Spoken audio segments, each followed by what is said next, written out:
First off, I'd like to know, how familiar were you with the phenomenon surrounding Colin Firth's wet shirt scene in Pride and Prejudice?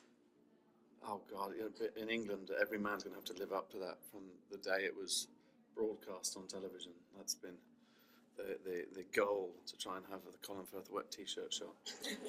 Ladies? I was aware of it. I mean, I don't like replay it in my room late at night before bed, but do you? Sometimes. I have it on a reel. There are a few other guys on the reel too. I do. It's on a loop in my. I have like a little thing. It's like a fake fireplace in my house, and it's inside the reel. Inside. That's romantic. Whatever. I'd like to know what other men got on this reel.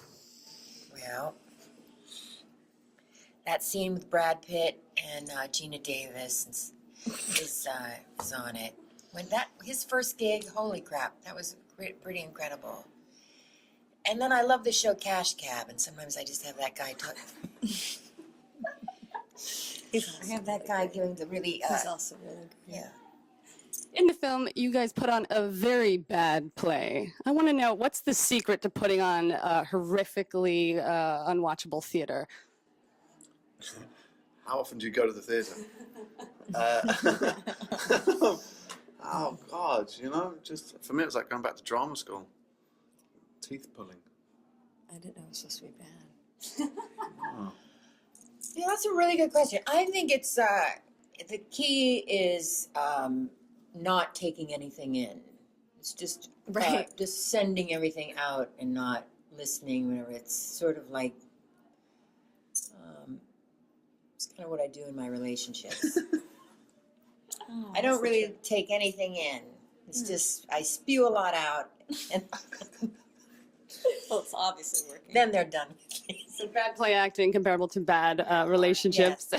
In the film, Jane is so obsessed with Mr. Darcy that it ruins her relationships with men in her real life. Has there been a fictional character that destroyed your relationships with real people, ruined you for other people? I think movies in general have ruined all. I really do. I think movies have, they've kept me alive, during some really dark times where I could go and sit in a movie theater and everything, but at the same time, they've ruined a realistic view of what a relationship is and the odds of getting a great one, the odds of it all working out, the odds of anyone liking you for any long period of time is just, it's just highly unlikely. What do you think? I think the blouse man in A Walk on the Moon.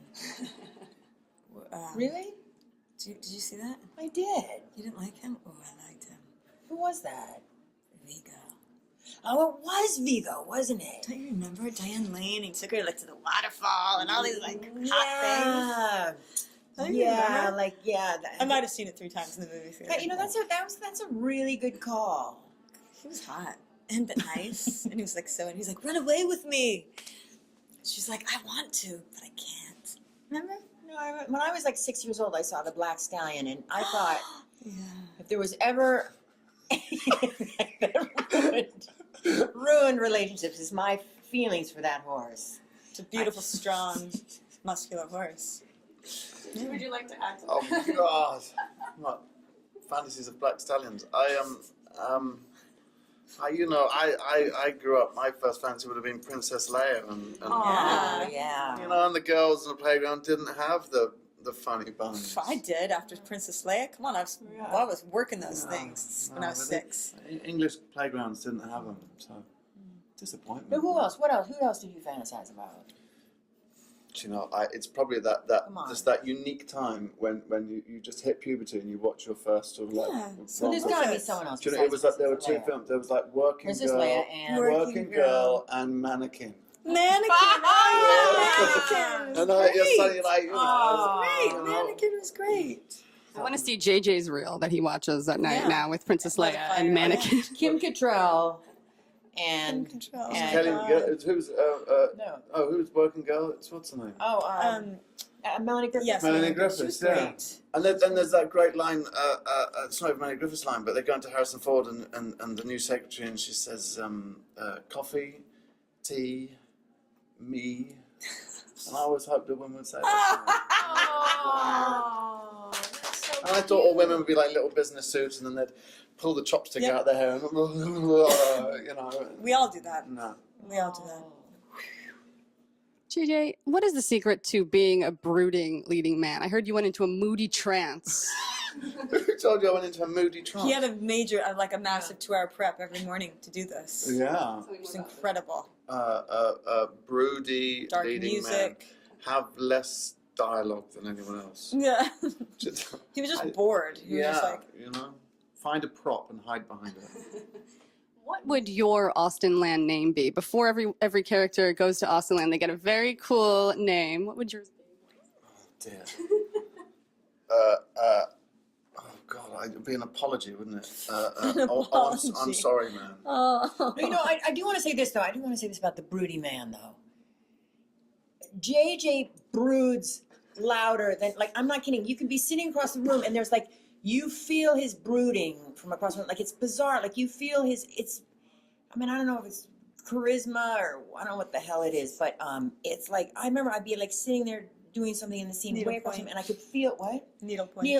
Talking like this, and then you'd like feel this thing across the room, and it would be this like, it was like you could almost see it in Sounds the like air. I smell bad. I Well, think I had a bad trying to odor that was reaching you from the other side of the room. All I know is you can sit in a chair and not do anything, but it's like you got something, like something in the smoke. But what's English actors? I think there's What is for that? some reason in Presence? America, Is it people presence? people think that English actors have that natural brood. That, you know, in England, they'll Takes a lot of probably think, energy. You must have been "Yeah, exhausted." what? I think that's just boring. But over here, English actors, there's this assumption that we can act, and it's probably untrue. You know what I mean? Like, there's a rush of English actors, and everyone thinks that because we went to drama school we can act. But I don't know. We feel the same way about Americans. We watch like American movies, and American actors can all be all moody and have stubble, and we think, oh my God, they're so amazing. They're doing nothing, and they're amazing. No, I totally disagree with JJ at this point. I do, and the reason why I do is because you see, I've said this before. The English actors don't look you in the eye the whole time they're speaking, and there's something so brilliant because people in real life don't look you in the eye for everything. They don't go like, hey, I never know. Like this. They look away. They go like this. They go, they're saying stuff down. They go like this, and I feel like that's what's wrong with my acting. It's like it's Eye contact? It's just I mean the English actors are. It's sort of. I feel like it's way more authentic in some weird way. That they're just sort of looking around and talking about things, and it's just how people really do it.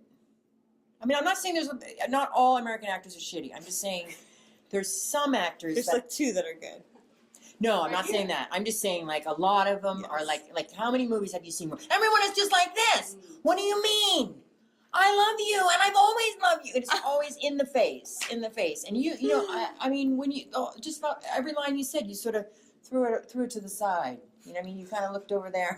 Sounds really ungenerous of the actors I was working with. But don't you feel like, don't you feel deep down you're better than us?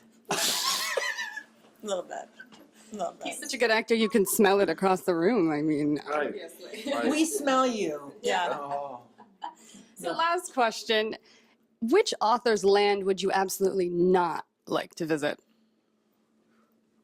Stephen King. I don't want to be scared. I don't want to be chopped up or scared or run over or buried alive or something. Do you? No. Oh, yeah. Yeah, you're right. That's pretty gruesome. You're right. I wouldn't want to go to his land. Where would you want to go? It's anything horror. We work in this. I cannot sit through horror films. They terrify me. And this whole obsession with torture porn, I just like, it all terrifies me. I get scared real easy. I don't know. I jump real easy. Me too. Did you say torture porn? That's what all horror films are now. They're just torture porn.